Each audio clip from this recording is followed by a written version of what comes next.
Hello and welcome to Good or Bad. So Freddy wanted revenge in the first movie and then again in the second movie. Do you want to know what he wants in the third movie? Do you really want to know? He wants revenge. Released in 1987 and directed by Chuck Russell, The Dream Warriors was the third movie in the Nightmare on Elm Street series. So the question must be asked, is it any good? I don't know, so let's find out. A Nightmare on Elm Street Part 3, The Dream Warriors. The movie kicks off with a very sleepy person doing arts and crafts. And this sleepy person turns out to be one of our main characters, Kristen, who is played by Patricia Arquette. She's built a replica of the 1428 Elm Street house. Witch! Her mother comes in and tells her to get to bed. Kristen says she wants comforting because of her nightmares, but her mother has company downstairs, so she basically tells her to shut the hell up and go to sleep. That bitch! Kristen goes to sleep and finds herself standing outside 1428 Elm Street. And if you're wondering what's so special about that house, it's the house that Nancy lived in the first film, and her parents helped kill Freddy, so Freddy has some weird obsession with that house. She follows a little girl into the house, and I must say it's quite a creepy opening. Worthy of the original opening, especially when she finds the dead bodies and the girl turns into a corpse. She then wakes up. Or does she? No, it turns out it's a fake wake-up, and Freddy cuts her wrists in her dreams and makes it look like self-harm, so she gets sent to Western Hills Psychiatric Hospital, where we meet Dr. Neil Gordon, who is played by Craig Wasson, who is talking to Dr. Sims about this hot shot that is coming in to help with the kids who have sleep disorders. But in the meantime, Kristen is getting acquainted with the orderlies. They try to sedate her, but she panics and starts singing Kruger's song. 9, 10, never sleep again. It turns out that Heather Langenkamp is returning as Nancy Thompson, who is the sleep disorder hotshot that Dr. Gordon was talking about not so long ago. Nancy and the doctor talk about pattern nightmares and this bogeyman that the kids seem to fear. Nancy leaves and the doctor notices a nun staring at him. Ah! She vanished! Witchcraft! Why's that on my mind so much today? Nancy gets the tour and meets the kids who she's going to try and save from the bogeyman. I really like saying that, you know, the bogeyman. Anyway, here we have Philip, who they call the Walker. Why is that? Because I sleepwalk. I bet that won't factor into his death at all. And that's Kincaid, the guy with anger management problems. And this is Joey, who doesn't talk. And I'm just going to speed things up a little bit, so here we have Will, Jennifer and Taryn. Now with that said, let's move on. Nancy goes to collect Kristen's things, and in her room she finds the model of 1428 Elm Street, her old house. Meanwhile, back at the hospital, Dr. Gordon has found out what Hypnosil is, because he was curious after she dropped the bottle earlier. And I suppose I should tell you, Hypnosil is a dream suppression drug that is still in the experimental stage. Kristen falls asleep and Freddy turns into that, and she screams out Nancy's name, which pulls her into her dream. Dream powers, I'll get to that in a moment. Nancy saves Kristen from that. Freddy isn't too pleased to see Nancy again, so Nancy says, "Kristen, wake up!" So she does, and they are both safe from Freddy. For now. Hang on, wait a minute. She needed to wake up, so she just did? That kind of ruins Freddy's whole plan of attack. Nancy speaks to Kristen and asks her whether she has ever pulled someone into her dreams before. She tells her that when she was a little girl, she used to pull her dad into her dreams if she had a nightmare. Okay, it's bedtime, so whose lights are going out? Whose curtains are getting drawn? Who's going to die? Hang on, that last one doesn't work. Freddy chooses Philip and strings him up like a puppet. Damn, that's gotta hurt. He makes it look like he was sleepwalking all the way to the tower and then makes him jump off. The next day, Sims decides that all doors will be locked at night and they will all be sedated. Is she working for Freddy because it seems to all be going his way? Gordon isn't so certain in what is going on, so he prescribes Hypnosil. But not Boss Sims decides she is the boss and won't allow it, until Gordon says, "But come on." So she says okay. Oh, she's just butter on the inside. But if something goes wrong, I'll make sure that you're held responsible. I mean that. A stony ice cold kind of butter. It's night again, and for some reason they have not been sedated or locked in their rooms, so the aspiring actress Jennifer is watching TV until she finally catches her big break. This is it, Jennifer. Your big break in TV. Welcome to prime time, bitch. I love that line. At the funeral, Gordon notices that nun again, who decides she must have a name, so she calls herself Sister Mary, and tells him that there is only one way to save the children. The unquiet spirit must be laid to rest. And naturally, she disappears again. He has seen and heard enough weird stuff that he is willing to listen to Nancy now. She tells him and the group about Freddy Krueger. You know the story, child killer burned alive by the parents of Springwood and came back as a spirit that could invade people's dreams and so on. Then she tells them that Kristen has a special gift, the ability to bring people into her dreams, and that they all have gifts as well which they can use in the dream world. So they try group hypnosis, and this is where things get a little light-hearted and whimsical. In my dreams, I am the wizard master.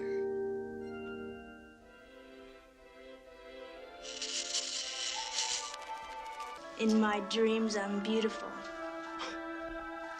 And bad. Yay, they all have powers, isn't this great? Now they can band together and beat the villain. You sound like Peter Pan. Shut up. When they wake up, they discover that their plan to enter the dream world to test out powers was stupid because Freddy got Joey and has him trapped. Because the hypnosis session was conducted without the knowledge of Sims. Damn, I hate her. Nancy and Gordon are both dismissed. He sees Sister Mary again and she tells him that the place where he works used to be a prison for the criminally insane. And one summer a woman was accidentally locked in that prison with the inmates. She was raped hundreds of times. Ooh, that's dark. Remember the whimsy. Anyway, when they found this woman, she was with child. Her name was Amanda Krueger and she gave birth to Freddy, the child of 100 maniacs. And then goes on to say he must find Freddy's remains and bury them on hollow ground. It's the only way to stop him. So he asks Nancy whether she knows where the remains were hidden, but only one man knows. And it's time for him to talk. But meanwhile, back at the psychiatric hospital, Kristen is kicking up a bit of a fuss over Nancy's dismissal. So Sims does the only thing she knows how to do. Send her to the quiet room and sedate her! Nancy and Gordon go to see the only other returning character from the original, Nancy's father, played by John Saxon, who quit the force or was fired. Probably fired because who quits the police force to be a security guard who spends his nights getting drunk at a bar? Anyway, Nancy wants him to tell them where Freddy's remains are hidden. But she has no luck, and then she gets a call saying Kristen is being sedated. So she runs off to the hospital while Gordon makes him take him to the remains. On their way, the doctor stops off at a church to get some holy water and a crucifix. Nancy gets to the hospital but isn't allowed to see Kristen. So she goes to see the others and they do the whole group hypnosis again, which leads them right to Kristen. But they aren't together for long because Freddy sets about separating them. Taryn runs into Freddy and he plays on her fear of drugs. Let me clarify that by saying she used to do drugs. Let's get high. Will is the next to find Freddy, and because in the real world he can't walk, Freddy decides to taunt him. But when you wake up, it's back in the saddle again. You know, I love the way this movie occasionally filters Freddy's voice. It makes him seem much more otherworldly. Will turns into the Wizard Master and charges! I just love this bit. In the name of Lorik, Prince of Elves, demon be gone! Sorry, kid. I don't believe in fairy tales. Nancy, Kristen and Kincaid find each other and Kincaid baits Freddy. Kruger! Pussy! It's a door.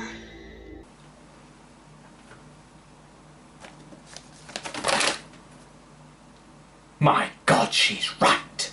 They go through the door and find Joey, and also Freddy. They save Joey from falling to death, but Freddy reveals he has been capturing the souls of his victims and is more powerful than ever before. So much so that when the doctor and Nancy's father are about to bury Freddy's remains, he possesses his skeleton, kills Nancy's father and knocks out Gordon. Freddy goes back after the kids and starts pulling them into mirrors. Then Joey discovers his dream power. He has a super duper larynx. Take it away, Joey. I said take it away, not scream so loud you shatter glass. Well, whatever works. He's gone. It's over! Yeah, I bet it is. Nancy's father visits the dream world to say goodbye before he passes over. Okay, so either it's really her father's spirit, or it's really Freddy. Well, that last one seems so unlikely, it just has to be her father. It just has to be. Die. What? It was really Freddy all along? What a shocker! Okay, Freddy stabs Nancy, but she still manages to hold him off from killing Kristen. And then Gordon wakes up and puts him to rest. Then Nancy dies of her injuries, and at the funeral we find out that Sister Mary was actually Amanda Krueger. Oh my God, I bet no one saw that coming. And while Gordon is sleeping, a light in the model house comes on, which means Freddy isn't really at rest, or what? I don't know, but what I do know is that was the end of the movie. So was it good? Personally, I really liked it. I'm not a big fan of whimsy, but I like how they had whimsical moments like that, and creepy scenes like that. She was raped hundreds of times. And that. It felt like a proper sequel to the original, probably due to the inclusion of Nancy, but they also kept the dream stalking and sleep deprivation elements, but upped them to the next level, which is a good thing for a sequel to do. However, this is set years after the original, so while I may not have liked the second film, I am glad it was there to space them out. They upped the effects for this movie, some of the time, and the acting from the cast was really good, and I even thought that Nancy had some good moments. I only say that because I thought she was a tad bland in the original, but I also like how there was 3 main characters, not 1. This really helped lend diversity to the movie. And of course, Freddy Krueger himself was on top form. As always, he was acted very well by Robert Englund. But unlike the second movie, the design for Krueger looks pretty good, and thankfully he has his glove for the entire movie. And when talking about Freddy, how can I not talk about the deaths? They were very imaginative, and I liked how several of them played on aspects of the characters, rather than a generic death. I especially liked Tarin's death. She was saying earlier in the movie how she used to do drugs, but hates them now, and it's ancient history with her. So of course Freddy used that against her. So rather than using fear in general, he delved into their minds and used their own fears specifically against them. There really isn't anything that I strongly dislike about this movie. I even like the ending, because that is a problem I had with the first 2 movies, but here we get an ending that actually makes sense. You know, aside from the little hint that it didn't actually work. So really, all the things I don't like are small nitpicky things, like it doesn't have as much gore as the first 2 movies. And actually, that's about it. Wow, there really isn't much I don't like about this movie. I thought I would have a problem with the whimsical stuff, but that just helps as a parallel to the darker stuff. So yeah, I like this movie. I think it's pretty good, and honestly, I think it's on par with the original. Sure, it's not as creepy, but it makes up for it by having more interesting characters and a more satisfying ending. See you next time.